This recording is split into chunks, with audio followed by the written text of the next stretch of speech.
नमस्कार, welcome to my channel cooking with Renubala. बहुत बहुत स्वागत है आपका अपने चैनल कुकिंग विद रेणुबाला में।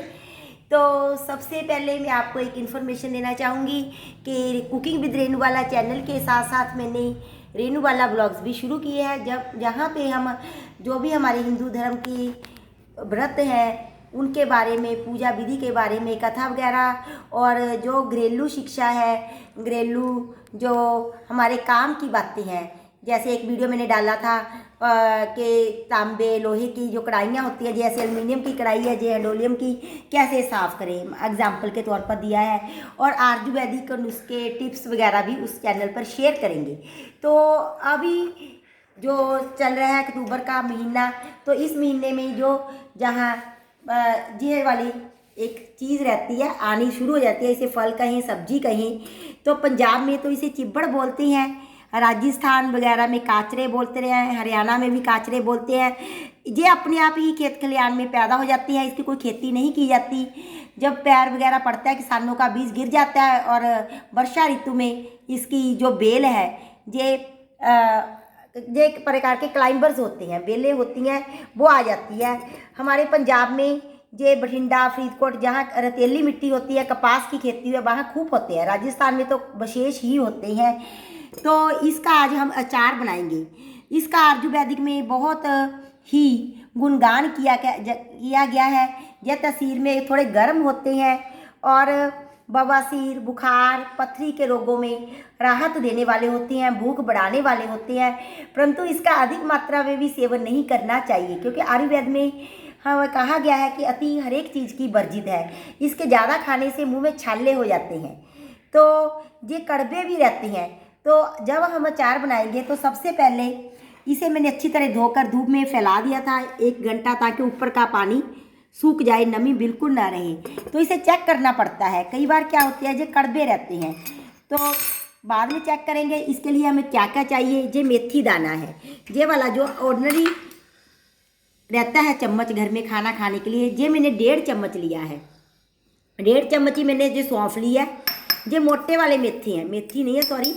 और 1 चम्मच मैंने कलौंजी ली है, 10-15 काली मिर्च ली है, 1 चम्मच पीली सरसों ली है, लाल मिर्च पाउडर पौना चम्मच से 1 चम्मच तक ले सकते हैं, हल्दी पाउडर आधा चम्मच लिया है, और नमक के 2 चम्मच लिए हैं, चीनी का 1 चम्मच लिया है। ये मेरे पास पतंजलि की हींग, ये है सिरका, सरसों का तेल। तो आप अगर चाहें तो 1-2 लौंग भी डाल सकते हैं, इसकी सुगंध बढ़ाने के लिए, टेस्टी बनाने के लिए। तो सबसे पहले हम क्या करेंगे कि जो हमने ये ले हैं काचरे चिब्बड़, इसे हम चेक करेंगे कि ये कड़वे तो नहीं है। ऐसे इस प्रकार से मैं इसे थोड़ा थोड़ा चेक करती जाऊंगी। ये मतलब कि खट्टे रहते हैं, इसका नीचे से पोर्शन हम नहीं तोड़ेंगे और ऐसे 4-4 चीरा लगाते जाएंगे। ये मैं चेक जरूर करती जाऊंगी, नहीं हमारा सारा चार कड़वा हो जाएगा। इस प्रकार से 4-4 चीरे देकर मैं सभी अपने इनको चिबड़ों को, काचरों को रख लूँगी। इसके चार का हमें ज़रूर सेवन करना चाहिए, जो सेहत की दृष्टि से बहुत फ़ायदेमंद होता है। हमारे बुजुर्ग इसीलिए ज़्यादा सेहतमंद थे, तकड़े थे, क्योंकि वह मोमोज़ वगैरह, पिज़्ज़ा, बर्गर ना खाकर इन देसी चीज़ों का ही प्रयोग करते थे। थोड़ा बहुत हमें हर एक चीज़ का जो हमारे खेत खलिहान में पैदा होती है ऋतु के हिसाब से ज़रूर ही सेवन करना चाहिए, ताकि हमारे बहुत से रोग अपने आप ही ख़त्म हो जाए बॉडी में। तो सभी हम ऐसे अपने काचरों को चीरा लगाते जाएंगे और चेक भी करते जाएंगे। इसके बीज कई बार बहुत कड़वे होते हैं। हमने सभी अपने जो चिब्बड़ है, कांचरे हैं, उन्हें 4-4 ऐसे 4 चीरा लगाकर काट लिया है। नीचे से नहीं को तोड़ना है, इस प्रकार से काट लिया। उधर हमने कढ़ाई चढ़ा दी है, मोटे पेंदे वाली कढ़ाई है। इसमें हम मेथे, जो मैंने इसका प्रमाण मैंने पहले ही बता दिया था आपको। मेथे थोड़े हार्ड होते हैं, इसे पहले हम ऐसे भून लेते हैं। अगर आप ज़्यादा मात्रा में बनाएंगे तो इसी ही रेशो में आप इसकी मात्रा बढ़ा दें, जैसे आधा किलो का।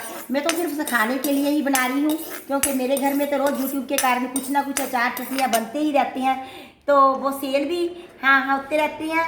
तो एक मैं और इन्फॉर्मेशन देना चाहती थी कि हम सारे ऑल इंडिया में ऑनलाइन अचार और चटनियाँ, आंवले का पापड़, सभी चीज़ें सेल भी करती हैं। आप हमें हमारे प्ले स्टोर पे जाके वहाँ पे हमारी चीज़ों को देख के ऑर्डर भी दे सकते हैं। तो इसी प्रकार जो शॉप है, जब भी आपने ऑर्डर देना हो तो हमारे ऑनलाइन स्टोर पे विजिट करें और हमारी जो चीज़ें भी देख लें। ये दोनों चीज़ें मैंने इसमें डाल दी हैं, तो इसे हम हल्का हल्का रोस्ट करेंगे। ये इसलिए रोस्ट कर रहे हैं क्योंकि अभी बारिशों का सीज़न ख़त्म हुआ है, इसमें नमी रहती है, वो अच्छी तरह सूख जाए। अगर नमी की मात्रा रहे तो अचार ख़राब हो जाते हैं। अचारों को हमेशा हमें कांच के या चीनी मिट्टी के बर्तनों में ही स्टोर करना चाहिए और जिस चम्मच से निकालने वो चम्मच साफ़ सुथरा होना चाहिए।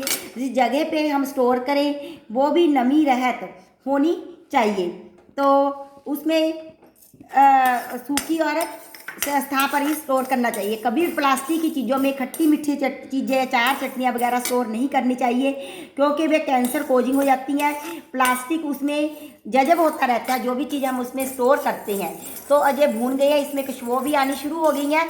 अदरवाइज़ तो हम किसी भी मसालों को कम ही रोस्ट करते हैं क्योंकि जो नेचुरल ऑयल रहते हैं उनमें वो डिस्ट्रॉय हो जाते हैं, कम हो जाते हैं। तो ये मैंने भून लिया है। हमारी मात्रा बहुत कम है, इसलिए हम इसे खलबट्टे में ही पीस लेंगे। नहीं, आप मिक्सी के कंटेनर में इसे दरदरा पीस लें।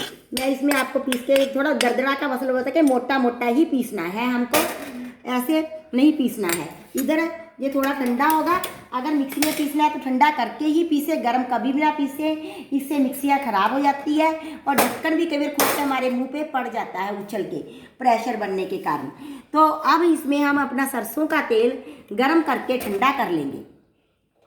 इससे वो सरसों के तेल की गंध भी नहीं आती और क्या होता है कि इसकी लॉन्ग लाइफ हो जाती है। एज इट इज़ भी आप डाल सकते हैं। अगर धूप में काफ़ी दिन रखना हो अचारों को तो धूप में वो जो गंध है उड़ जाती है और अचार अच्छे बन जाते हैं।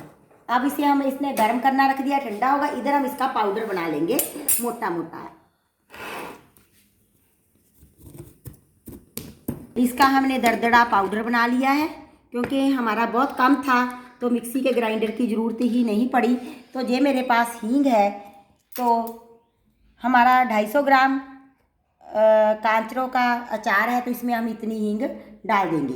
ये तेल थोड़ा गुनगुना था, मैंने इसलिए इसमें ही मिला दिया। अब हम मसाला तैयार करते करते ये बिल्कुल ठंडा हो जाएगा ताकि इसकी जो सुगंध है हींग की काफ़ी ज़्यादा हो जाए।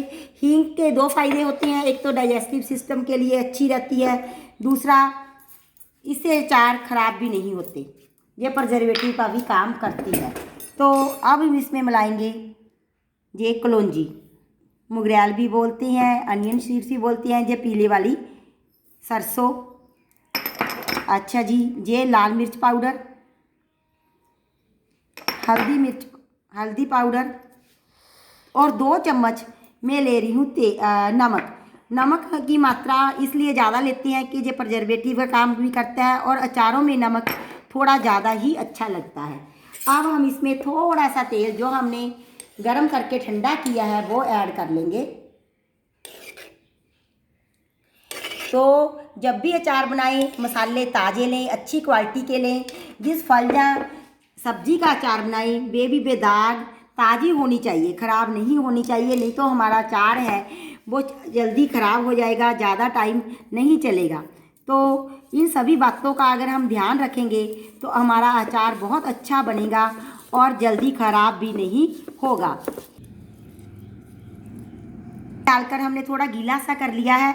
अब हम इस काचरों में इसे अच्छी प्रकार से फिल करेंगे, भर देंगे, ताकि आप इसे काटकर 4-4 पीसीज में भी बना सकते हैं, परंतु भरे हुए थोड़े अच्छे लगते हैं और जब हम सर्व करते हैं तो 1 पीस उठाकर भी दे देते हैं। तो ये ज़्यादा मेरे को बढ़िया लगता है कि 1 पीस उठाया और थाली में परोस दिया। आकर हमने इसमें मसाला भर लेना है और सभी अपने काचरों को, चिबड़ों को इसी प्रकार से फिल करना है। आप एक बार तो ये अचार ज़रूर बनाकर ट्राई करिए, चाहे ऐसा करें कि 200-250 ग्राम का ही बना लें, आपको बहुत अच्छा लगेगा, बहुत टेस्टी लगेगा और अचारों में आपको विविधता मिलेगी, नई वैरायटी भी मिलेगी। सभी काचरों में हमने अब मसाले को भर लिया है। अब जो बाकी का मसाला थोड़ा बहुत शेष रहता है वो भी इसी में ही डाल देंगे, क्योंकि मसाले का ही टेस्ट रहता है अचारों में, और मसालों का ही हम फ़ायदा उठाने के लिए, जैसे मेथी है, सौंफ है, इन चीज़ों का फ़ायदा उठाने के लिए ही इनके गुणों का अचार डाले जाते हैं। और जो सब्जी फल का अचार डालते हैं उसका भी जब सीज़न ना हो हम फ़ायदा उठा सकें, उसके टेस्ट का आनंद ले सकें। ये सारे मसाले वगैरह तो हमारे हो गए। अब हम इसमें 1 चम्मच चीनी इसलिए मिलाते हैं क्योंकि चीनी प्रिजर्वेटिव का काम करती है, क्योंकि बहुत कम चीनी मिलाई है। ये तो एक तरह से हम प्रिजर्व करने के लिए ही डाली है। और इसी प्रकार से मेरे पास है वाइट विनेगर, और अगर आपके पास घर का बना हुआ सिरका हो वो भी डाल सकते हैं। ये भी हम सिर्फ 1 छोटा चम्मच ही डालेंगे, क्योंकि ये प्रिजर्वेटिव का काम करता है, ताकि हमारे अचार लंबे समय तक ठीक रहें। वैसे अगर नहीं डालेंगे तब भी ठीक रहते हैं। ये तो एक प्रकार का इंश्योरेंस हो जाता है। अब जो तेल हमारा बचा हुआ है हम वो तेल इसमें मिलाएंगे, क्योंकि ऐसा कहा जाता है कि अगर हमने अचारों को लंबे समय तक स्टोर करना है तो अचार हमारे तेल में डूबे हुए होने चाहिए। ऊपर तक अचार जिस भी चीज़ का बना रही हैं तेल होना चाहिए, क्योंकि जो बाकी का जब हम जिस चीज़ का भी अचार बना रही हैं उस फल सब्जी को कंज्यूम कर लेंगे तो जो बाकी का बचेगा तेल वो हमारी सूखी सब्जियां बनाने में काम आ जाता है, जैसे करेले, भिंडी, बैंगन की सब्जी, तो उसमें आप डाल लीजिए करें तो वो उससे सब्जी बहुत टेस्टी बनती है, क्योंकि उसमें मसालों की गंध समा जाती है। तो इस प्रकार से हमारा तेल खराब तो जाता ही नहीं है कि अगर हम बोले कि हमारा अचार तेल डालेंगे वो वेस्ट चला जाएगा।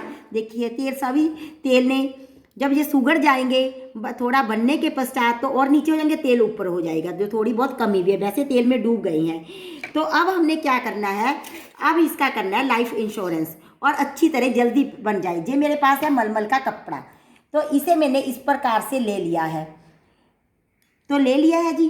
तो इस पर कोई भी धागा, डोरा, या जैसे मेरे पास ये रबड़ है, क्योंकि अगर बड़ा कंटेनर होता है मतलब उसका मुंह तो इतना ही होता है ना, तो ऐसा रबड़ बैंड लगा दिया है। अब मैं इसे 4-5 दिन के लिए, ज़्यादा से ज़्यादा 1 हफ्ते के लिए भी रख सकते हैं। अगर आपने ज़्यादा क्वांटिटी में बनाया, आधा किलो, तो 4 दिन से लेकर हफ्ता तक आप इसे तेज़ धूप में सुबह रखिए कंटेनर को, और शाम को उठाकर कंटेनर को ऐसा ढक्कन लगाकर इसके ऊपर ऐसे ढक्कन से ढककर अंदर कर दें। तो हफ्ते बाद आपका अचार खाने लायक बिल्कुल तैयार हो जाएगा। इसी तरीके से आप इस अचार को बनाएं। कमेंट बॉक्स में मेरे को कमेंट डालकर बताएं कि मेरी रेसिपी आपको कैसी लगी। लाइक किए, शेयर किए, और अगर और कोई रेसिपी आप मेरे से सीखना चाहती हैं तो कमेंट करें। डिस्क्रिप्शन बॉक्स में मेरा फ़ोन नंबर है, उस पर कॉल करें, व्हाट्सएप करें। तो अब इसके पश्चात हम मिलेंगे अपनी नेक्स्ट रेसिपी में। तो अब मैं एक और इन्फॉर्मेशन भी देना चाहूँगी कि हमारे जहाँ ड्राई केक्स सेल किए जाती हैं और उसकी कोचिंग भी दी जाती है।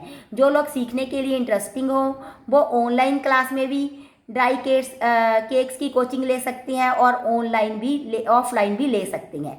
तो अब हम मिलेंगे नेक्स्ट वीडियो में, तब तक के लिए शुक्रिया, बाय बाय।